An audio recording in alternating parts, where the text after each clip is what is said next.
They don't disrespect you by accident. And deep down, you already know why. Story time. Few years ago, I had this friend back in the uni. I was really close to her. And every time during holidays, I spent almost every day at her shop because she owned a shop back then. I used to go and stay with her and we'll talk, we'll have good time every day during the holidays. So one day while I was at her shop, another friend of hers visited, and that friend wasn't a regular visitor. When she arrived, the way my friend welcomed her,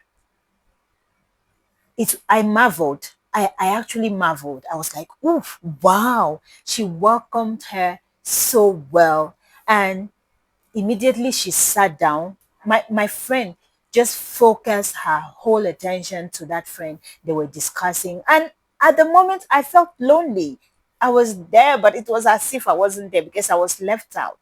So I just stood up because I felt like, oh, these people, they are really deep into their conversation and I'm left out. Let me just go back to my house. So when I stood up and I told my friend I was leaving, she said, okay, take care.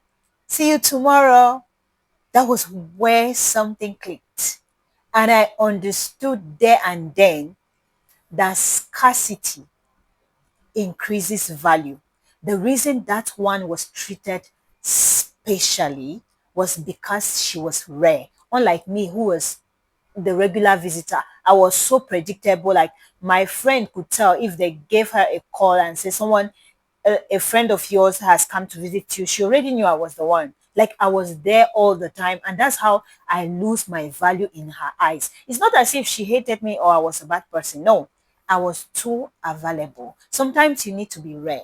You don't have boundaries. How do you expect people to respect you? Tell me why you're on the phone at 2 a.m. with someone talking and laughing. Like, when are you supposed to be asleep?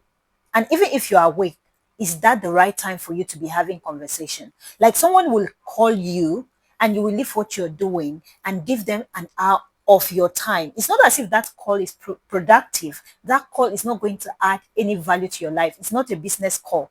Just a call for just a casual friend will call you and you people will be talking. What are you talking about?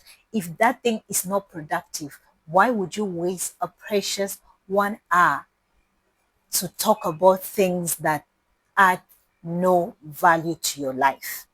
Why do you let people show up at your house unannounced? And you're like, oh, it's fine. It's not a big deal. No, it's a big deal. What happened to simple courtesy?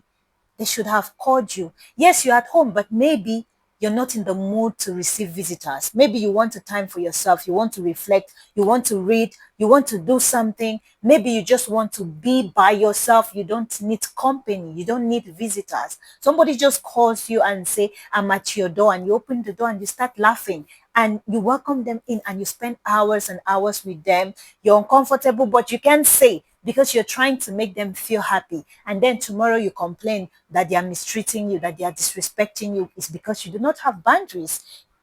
If you set boundaries and anyone that crosses those boundaries, there are consequences. People are going to be forced to respect your boundaries. That's how you impose respect. You can't be allowing anything and everything just because you don't want people to say you're difficult or that you're a bad person. Always put yourself first. You want to be respected, respect yourself first. If you respect yourself, you cannot be entertaining calls at 1 a.m. in the morning. You don't need to tell somebody that you don't respect yourself. Imagine in your deep sleep, your phone rings at 1 a.m. You're supposed to go to work in the morning. Regardless of what you're doing the next day is nobody's business. But you should have boundaries. There should be hours that somebody would know that if they call you, you're not going to pick. Yes. If it makes you uncomfortable, the answer is no. No is a complete sentence. No explanation needed. Because the more you over explain your boundaries, the less people respect them. Please, can I come to your house tomorrow? No. You don't need to say no. It's because tomorrow I will clean up my house. It's because I will not be. No. Period. At some point, people start assuming you will always say yes because you're predictable. They know you're Benin wee wee. Anything they tell you, we, yes, yes, yes, yes. And that's how they take you for granted. How do you expect them to respect you? It is not their fault that they are treating you that way. You've trained them to actually treat you that way. People are teachable. Anything you allow them to do, even if you don't feel comfortable, they will not know. As long as you allow them to do it, they will keep doing it. If you know you're uncomfortable, address it immediately. Impose respect through your actions, with your boundaries, with what you tolerate. And if anybody crosses your boundaries, let there be consequences. That's how you impose respect and you actually teach people how to respect you. I will see you in my next video. Till then, respect yourself and set your boundaries.